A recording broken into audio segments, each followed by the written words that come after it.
అదే RTV app వార్తల్ని క్షణాల్లో చదివే అవకాశం ఉంటుంది. ఒక న్యూస్ పేపర్, ఒక టెలివిజన్ ఛానల్ మీ చేతుల్లో ఎప్పుడూ ఉంటాయి. ఇక్కడికి రావడానికి 10 సంవత్సరాలు అయిపోయింది మనకు విభజన చేసి. ఈ 10 సంవత్సరాల్లో మనకు ముఖ్యంగా మనల్ని నమ్మి మోసగించిన ఈ ప్రత్యేక హోదాని ఇప్పటి వరకు ఇవ్వలేదు. అన్ని బ్రహ్మాండమైన అవకాశాలు వచ్చినా కూడా ప్రత్యేక హోదాను తీసుకురావడానికి గత ప్రభుత్వం, ఈ ప్రభుత్వం రెండు కూడా విఫలమయ్యాయి.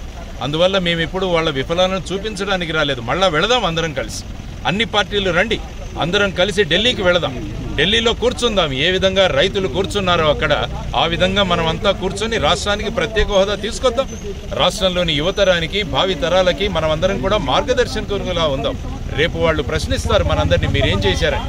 వాళ్లకు సమాధానం ఇచ్చే బాధ్యత మనం అందరి మీద ఉంది. కాబట్టి ఈరోజు ముఖ్యమంత్రి గారిని అడుగుతున్నాం, ప్రతిపక్ష నాయకుల్ని అడుగుతున్నాం, జనసేన నాయకుల్ని అడుగుతున్నాం, మాతో పాటు ఉన్న సిపిఐ, సిపిఎం వాళ్ళు ఎప్పుడు కూడా మాతోనే ఉన్నారు, విద్యార్థి నాయకులు ఉన్నారు. వీళ్ళందరూ కూడా కలిసి వెళదామని మేము అంటున్నాం, కానీ మేము ఒక్కరే వెళ్తాం. ఈరోజు ముఖ్యమంత్రి గారిని మాతో రండి ఢిల్లీకి వెళదామని అడగడానికి ఇక్కడ వచ్చింది జరిగింది. ఎందుకంటే మీకు నోరు లేకుంటే మేము అడుగుతాం ప్రధానమంత్రిని, మమ్మల్ని తీసుకువెళ్ళండి. ఎందుకంటే ఒక ముఖ్యమంత్రిగా మీకు వెళ్ళడానికి మీకు అవకాశం ఉంటుంది కాబట్టి వారి ముందు మాట్లాడే అవకాశాన్ని మాకు ఇవ్వండి.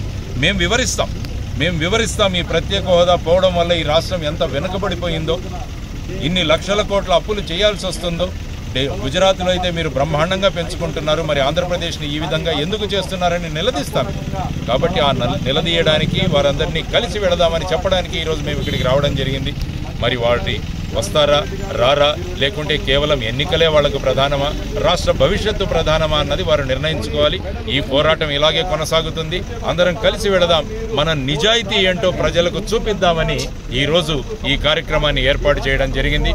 ఇక్కడ మమ్మల్ని ఆపారు. తాడేపల్లి సీఎం గారి క్యాంప్ కార్యాలయం వెళ్ళేటప్పుడు పోలీసులు మమ్మల్ని ఆపారు. మేము పోలీసులకు కూడా చెబుతున్నాం, మాట్లాడండి సీఎంతో, మేము వెళ్ళి వారికి రిప్రజెంటేషన్ ఇచ్చి వాళ్ళని ఆహ్వానిస్తాం, మేము అందరం కలిసి ఢిల్లీకి వెళదామని చెప్పేసి. దానికోసం కూడా మమ్మల్ని ఇక్కడ ఆపేస్తే ఇంకెక్కడి ప్రజాస్వామ్యం అంటే. సుమారుగా 950 మంది విద్యార్థులను, విద్యార్థి నాయకులను ఆపేశారు అన్ని చోట్ల. మేము ప్రజాస్వామ్య బాటలో వస్తున్నాం. మేము ఎక్కడా కూడా ఏమీ చేయలేదు. మేము ప్రజాస్వామ్య బాటలో ఒక ముఖ్యమంత్రిని కలుసుకునే అధికారం ప్రతి పౌరుడికి ఉంది. ఎందుకంటే ముఖ్యమంత్రి అంటే రాష్ట్రంలో ప్రధానమైన ప్రజా సేవకుడు. కాబట్టి ఆ సేవకుడి దగ్గరికి మేము వస్తున్నాం.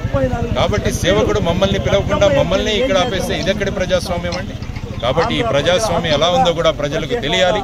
ఆ విధంగా ఈరోజు ఖచ్చితంగా ఈ విషయాలన్నీ కూడా ప్రజల దగ్గరికి తీసుకువెళతాం. ప్రత్యేక హోదా ఎన్నికల ముందే సాధించుకోవాలన్నది మా అందరి యొక్క ప్రధానమైన ఉద్దేశం. మళ్ళా ఎన్నికల్లో మేనిఫెస్టోల్లో మేము ప్రత్యేక హోదా తెస్తామని ఈ పార్టీలు కూడా మాట్లాడితే, మీకు 5 సంవత్సరాలు గత ప్రభుత్వానికి ఇచ్చారు, 5 సంవత్సరాలు ఈ ప్రభుత్వానికి ఇచ్చారు, మరి ఏం చేశారు మీరు అని అందరూ ఒక పెద్ద స్టేజ్ మీద మాట్లాడదాం. రండి, అందరూ రండి, ఒక స్టేజ్ మీద మాట్లాడదాం. ప్రతి ఒక్కరూ మేమేం చేశాం ప్రత్యేక హోదా విభజన హామీల కోసమని, వైజాగ్ స్టీల్ ప్లాంట్ గురించి ఏం చేశామని ప్రతి నాయకుడు మాట్లాడాల్సిన అవసరం ఉంది రాష్ట్రానికి. ఆ విధంగా ఈ ఉద్యమం ముందుకు వెళుతుంది అని నేను తెలియజేస్తాను. మరిన్ని వీడియోస్ కోసం ఛానల్ ని సబ్స్క్రైబ్ చేయండి, లేటెస్ట్ అప్డేట్స్ కోసం వాట్సాప్ ఛానల్ ని ఫాలో చేయండి, అండ్ లింక్ డిస్క్రిప్షన్ లో ఉంది.